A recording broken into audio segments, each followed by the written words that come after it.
Hello, okay, we're back here for part 2, and this part is entitled The Nutritarian Approach and Why It Works. Okay, and Joel Fuhrman came up with this idea, and it's really phenomenal. And it's a lot like what I read in the Bible when it talks about food in the garden, food from a garden as opposed to food from a factory. And it's very similar. And so I approach it a little differently than he does, but he is so eloquent and so good. Shut this video off and go watch a Joel Fuhrman video.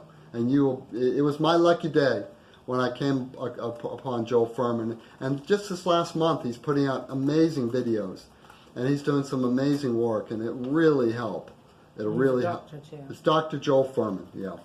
And I'm trying to build a group of nutritarians, here in Nashville that want to be a part of this, because I think it's a very compelling body of research that he's doing and done. But basically, this is what it is. It's very, very simple, but very, very radical. So the idea is that you try to get as many nutrients per calorie as possible. That's how he would state it. The way I would state it would be a little bit more like, instead of eating for pleasure, you eat for nutrition. And so instead of like talking about how great the barbecue is, let's talk about how nutritious the salad is, or how this kale tastes different than this kale, or how this lettuce is really good, or how this squash is better, and how, hey, when you grow it in the garden it tastes one way, if you buy it in the supermarket it tastes another way. Let's have conversations that talk about nutrition and get excited about the nutrition. So it's a focus. Focus on the pleasure, and you focus on the nutrition. But the funny thing is, and the upside down logic of this, and we see this a lot, it's better to give than receive. The people that are always like worried about what they're going to get at Christmas time or at a birthday party, they're never the happy people. It's the ones who give that are always the joyful, bubbly, happy people, right? Well, the upside down logic is this, is that when you eat for nutrition, you're healthier and happier, and you have more pleasure than you would otherwise. It's true. And I found that to be true in my own life. It's like Daniel in the Bible too. And yep, Melanie's chiming in there. It's like Daniel in the Bible. I think it's in Daniel chapter 1, where he didn't want to defile himself with the food of the Babylonians. So what he did is he ate only vegetables. But when they came back and evaluated his appearance and his health and his abilities, he was doing better as a result of that. And he was, I think, smarter and stronger, I think is the word. But you go back and read that. But it's upside down logic. So in practical terms, the nutritarian diet is focused on salads. And salads are the main part of the meal. And so, and it works well because the processed foods are very devoid of nutrients. And, if you go to chronometer.com, open a free account and just track your food for a day or a week or a month or whatever, and you get a little food scale. You want to hand me that food scale up there, please? Mm-hmm. And I'll show you how this is done. And hand me the cell phone. So you put the Chronometer app on the phone, and then you have this little food scale. I think it was like $10 on. I bought it online, and you weigh the food, you put it on there, and you eat it, and you put it in the cell phone, and it's such an education. I mean, I'm 57 years old. I've got advanced degrees, but I learned a lot just from doing this basic thing, and it was very powerful. It was a very powerful object lesson for me. And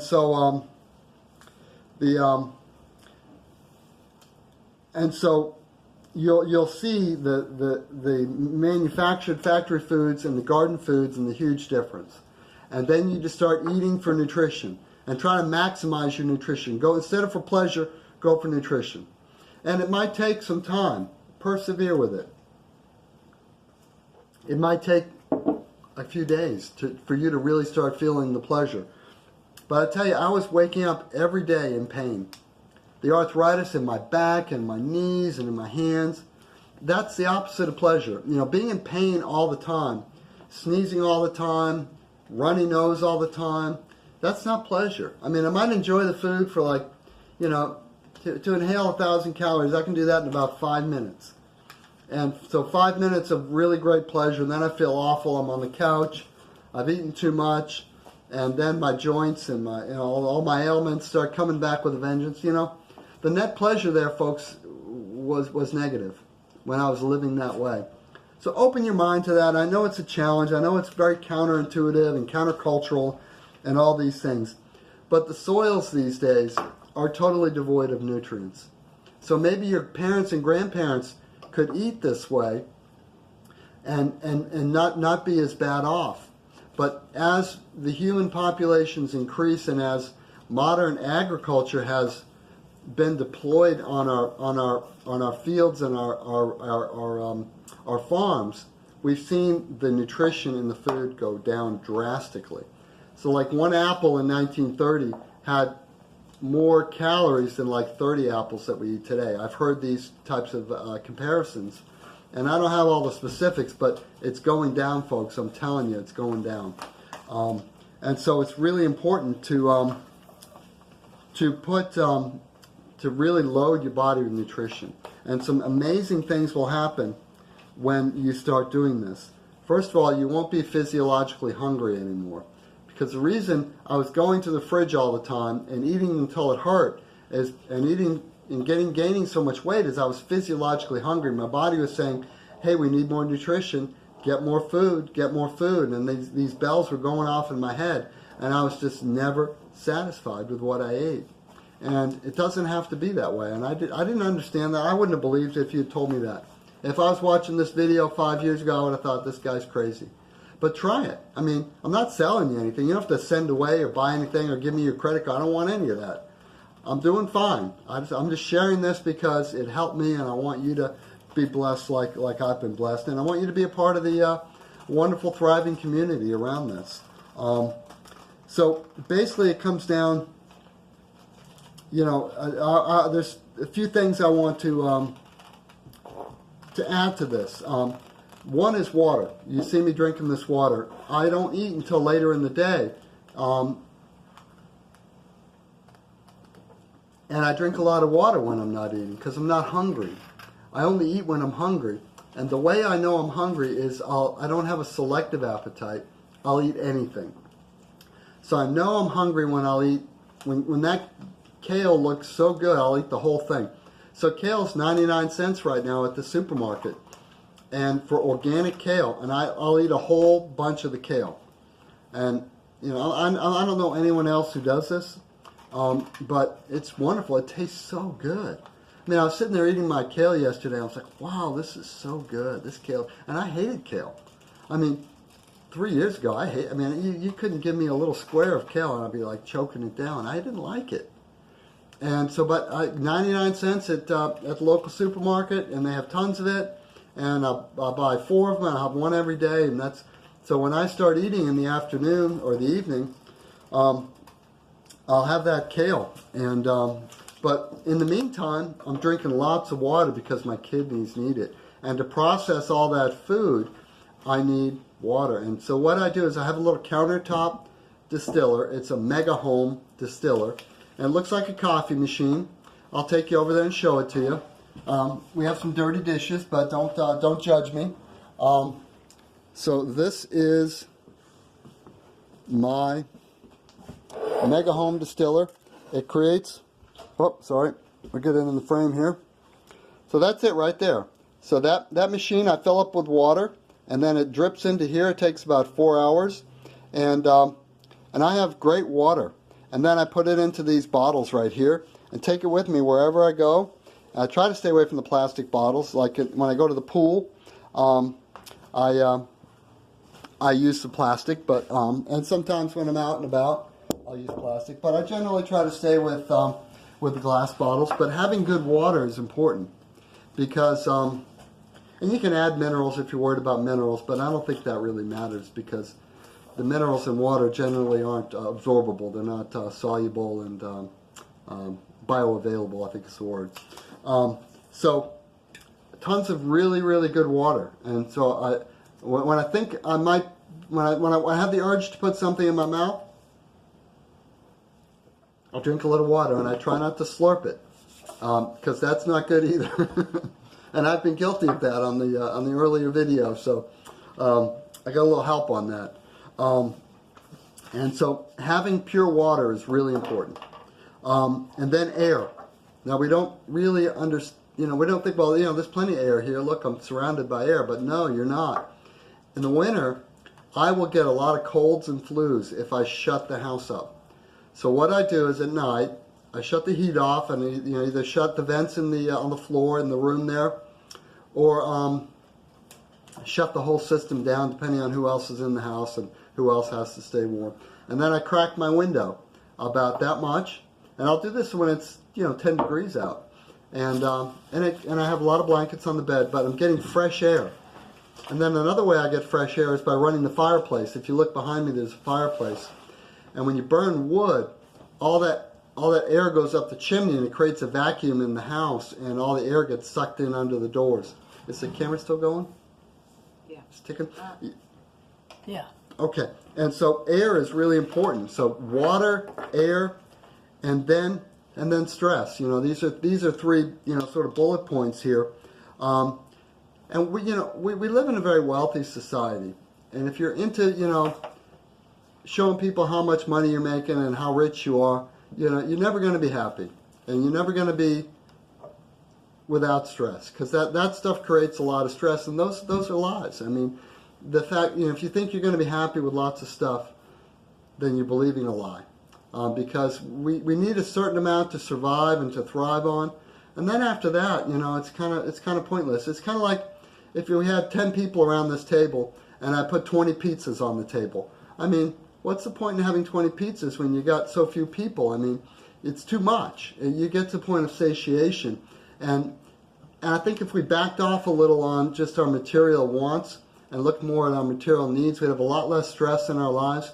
We'd be in the car a lot less. We'd be just happier people. And so, a lot of this is sort of spiritual and sort of philosophical as well. But I want to talk about going from food to flesh. Okay, so I eat, say, an apple, and you are what you eat, but there's a process from going from food to flesh. And so it's not flesh, it's flesh and bones, but they both begin with F, so I use that. You're creating all these different organs in your body, from your brain to your bones to your flesh. So going from food to it becoming part of you is a process that I didn't understand, and I'm going to explain it in a way that's very easy to understand. So first you eat the food, and then I always believe that when the food goes down your esophagus into your stomach, that all this hydrochloric acid just sort of burns it, like an acid burn. It just fries it, and then all of a sudden you absorb it.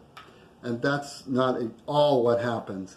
There is hydrochloric acid in your stomach, and it does do something there, but it's very minor compared to what comes next. And what comes next is going to really gross you out. I'm sorry for that. But it's just the way we're made. It was that way before I was born, and it'll be that way after I'm gone. So let's deal with the reality of it here, okay? There are all these microbes and critters. Remember Ellie Mae and Beverly Hillbillies, and she had all these critters? Well, there's critters living in you. There's organisms. And there are more organisms in you. There are more organisms. The cells of the organisms are far more than the cells in your body by like 10 to 1. So your body might have 100 trillion cells. Well, there's 10 times that, or a billion. Oh, goodness. So I can't do the math. But there's 100 trillion cells in your body, so there's 100 trillion symbiotic organisms, other organisms living in you. And that's pretty amazing when you think about that. And so these organisms, they're microbes, they're bacteria, they're probably fungi, they're probably viruses, they're enzymes, they're who knows what. We don't really even know what they are. You know what? No one really cares, because it doesn't really sell drugs or food if you know what's in there. You know, people aren't interested in that because they don't know about it. And science is now starting to understand the microbiome. This is called the microbiome. And great research is coming out. But, you know, they're doing these things, you know, they're finding out that people that are born with a cesarean section as opposed to people that are born naturally don't have the microbiome that they need. They don't have the gut flora. And so we're learning about these things at a very rapid rate. But there's no research money driving this. And there's not much money and intellectual property that can be created through this. So there's very little impetus and incentive to really drill into this and study, but that's what's happening when you eat. And so those microbes, they work on the food that's been burned by the hydrochloric acid, and you assimilate that into your body. And so the way it works is the microbes do the majority of the work, and the microbes have a lot to do with the way you think. So have you ever heard the expression, I have a gut feeling? Well, there's a lot of the brain activity. It's not really brain, you know, there's a lot of the brain activity is led by the gut. And a lot of the immune system is led by the gut. And we don't have great insight into this. We just see causal relationships that when I do this, this happens and so forth. But people feel things in their gut. And especially people that are very sensitive. I'm not one of those people, by the way. But what happens is when we change the food we eat, our cravings change.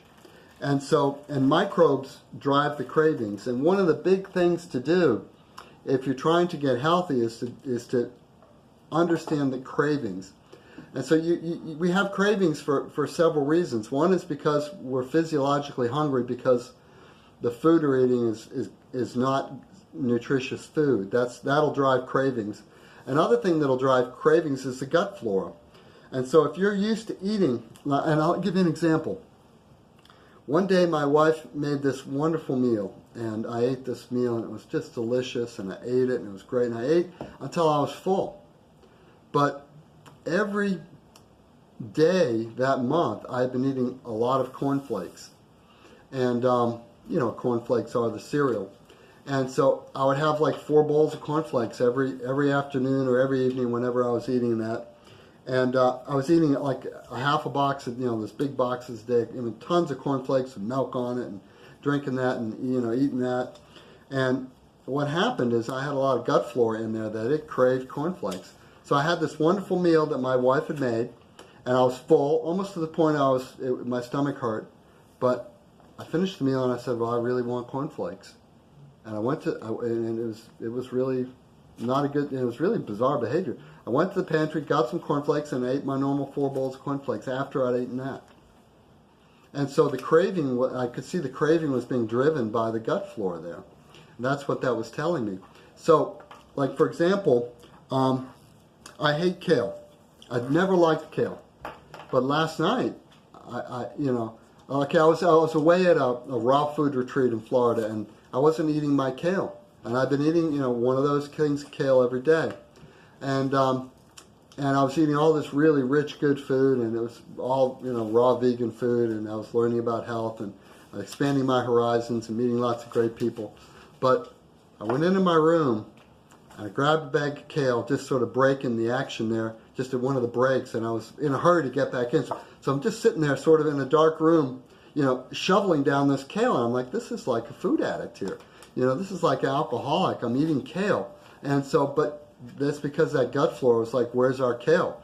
And the gut flora changes as you eat different foods. It changes with the foods.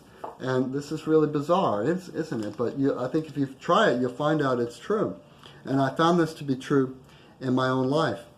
And as I've studied Dr. Joel Fuhrman and his work on Nutritarian, I've also been learning about gardening and soil by David Kittredge, who is with the Bionutritional Food Association in Massachusetts. Dan Kittredge. If you are into, they're with the Bionutritional Food Association, and what they do is they try to manipulate the soil in such a way as to grow really healthy food. But by studying Joel Furman and Dan Kittredge together and really trying to understand these concepts, I found out that in the soil and the nutrition of the plants is also driven by the microbiology in the soil. And so if you have soil that has a lot of microbiology in it, that soil produces really healthy plants, and the food, it tastes a lot better. And then I thought about that, and I was at church one night with a friend of mine who is a PhD geneticist, wonderful guy, and I was explaining to him all these things I was learning about the gut, the microbiome and the organisms in your gut, and this is called your gut, and the soil. And he says, well, that makes total sense because God created man from the dust of the earth.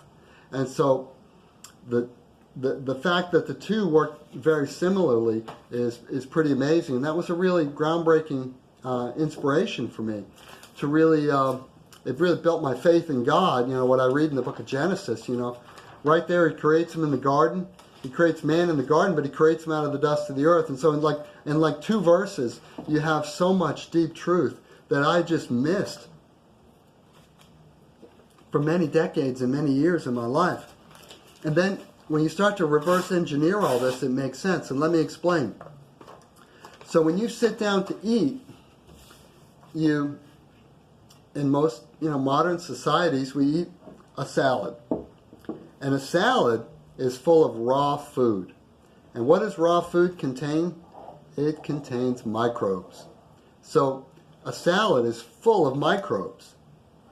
And, they sterilize it. I mean, most of the salad you buy at the local supermarket has been dipped in hydrogen peroxide to get rid of the salmonella and all these things. So it's sterilized. When you buy those salad in those plastic polycarbonate tubs, that's sterilized with gases or radiation or with baths of hydrogen peroxide and water. And that's to keep salmonella from coming into the, and all these, things you hear about on the news, from coming into the food supply. But the salad generally is full of microorganisms. And as soon as you take that lettuce and those vegetables out of the fridge and put them on the counter, all these organisms start coming in and seeding that and breaking it down. And so that's why we don't want to get our food so much from the supermarket. It's better to get it from a garden.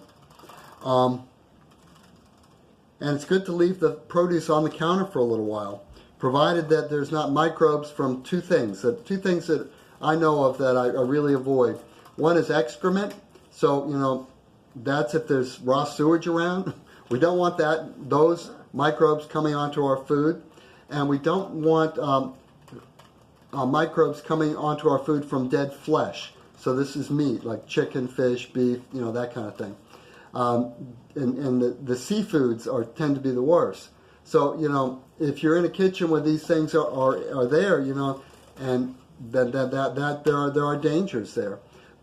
And so we have to know how to cultivate good microbes and bad microbes because of the world that we live in. But those are 2 things that two types of microbes that I avoid. And I'll get into that later, how I avoid them. So, you have the salad, which basically are all the microbes. And these microbes, they multiply very quickly, like a bacteria would multiply. So you put the salad in first, and that's sort of like the seed. All those microbes are there. You wait a little while, you have the main course. These are usually carbs and proteins and fats. That goes in. And that needs the microbes, so those microbes start coming up off the salad into the main course. And then they get a little depleted, and then you have dessert, which is sugar. And you put that sugar on top of the main course. So you got the salad at the bottom, you got the main course, and you got the sugar from the dessert. You got that coming in on top. And like I used to make beer and things like that. I don't drink alcohol anymore, but I used to, and I used to like to make it. But I remember when you'd have when you're making it, and you'd have to add sugar every so often, every few days, you'd have to add sugar. And as soon as you poured that sugar on, the whole thing would start to bubble and churn. And that was all the bacteria and the yeast and everything that would be absorbing that sugar, and it would get excited, and it would start to bubble. It was spooky. It was really freaky. I didn't really know what was going on. But that's what's happening in our gut. So, and the same things work in the soil. So it's pretty amazing. So you got the microbes in the soil, then you add some like leaves, and that's like analogous to the main course. And then you add the sugars. Now the sugars, where they come from, is kind of unusual.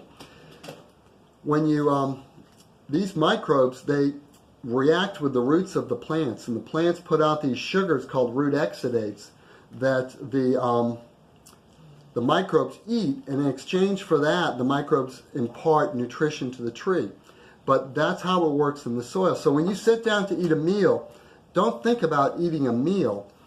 Think about growing microbes. Don't think about nutrition for a little bit, but think about microbes and how to take care of those microbes. You take care of those microbes, and those microbes take care of you.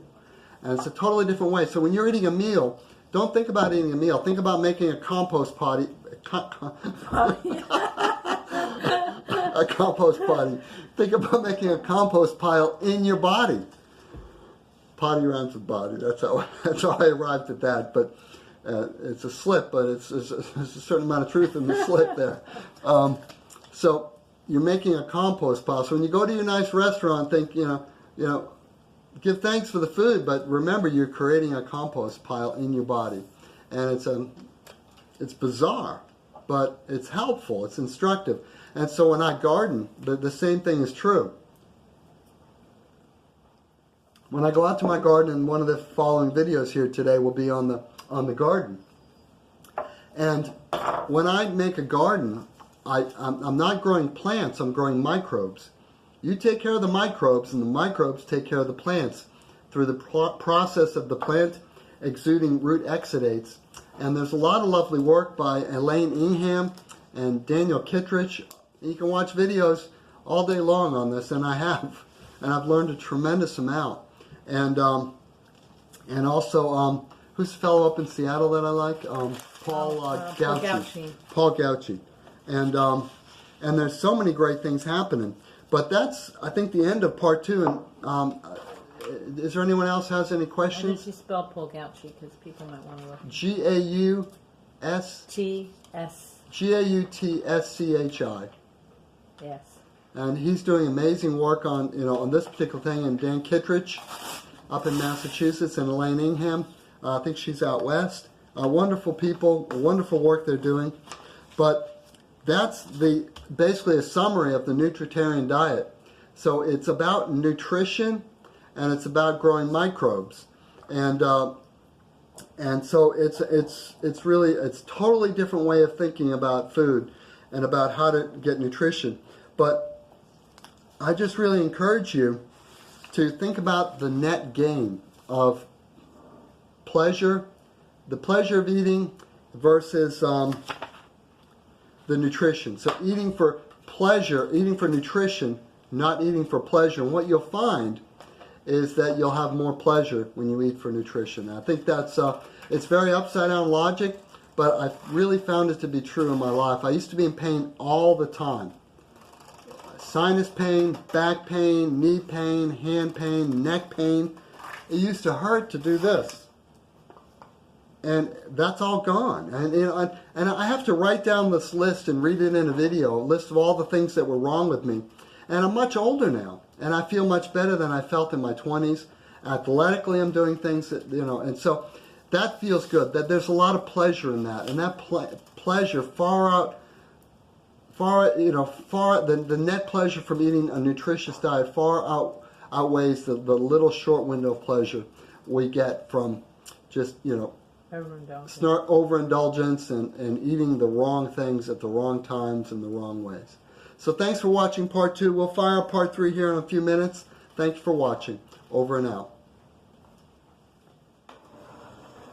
Are you posting them